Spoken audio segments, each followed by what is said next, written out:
Бүгін мен выпускнойда бір адамды түсіремін деп бүкіл выпускниктарды түсіріп кеттім. Мектепте выпускнойға 3 сағат қалғанда мамам айтып қалды. Бүгін Жайна жиенінің аттестат алатын күні, барасың ба деп сұрады. Мен көп ойланбай барам дедім, өйткені бала күнде аттестат ала бермейді ғой. Мектепке 9 сыныпта аяқтап жатқан жиенімнің бітіру кешіне выпускнойына қонақ болып келгем. Қарасам бірде-бір фотограф немесе видеограф көрінбейді. Содан ойланбастан бүкіл выпускнойды жоғары сапалы 4К видео форматта түсіре бастадым. Камерам алыстан жақындатып түсіре алмайды. Сол себепті бүкіл ұялуды жинап қойдым да аттестат табыстап жатқан директордың дәл қасына барып тұрдым. Туған әпкем қызымды жақыннан түсірші деп өтінген еді.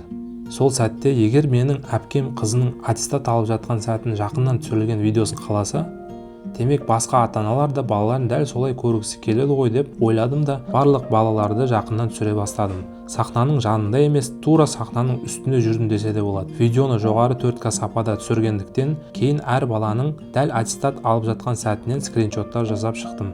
Осылайша бір уақытта әрі видеограф, әрі фотограф болып кеттім. Балалар мәз-мейрам, директор да, оқушылар да менің кім екенімді білмесе де камераға қарап позировать етіп жатты. Қысқасы бұл выпускнойды басынан аяғына дейін түсіру маған бұйырған екен. Мен өте қуаныштымын. Бір баланы видеоға түсіремін деп бүкіл сыныптардың қайтып келмейтін сәтін есте сақтап қала алғаныма.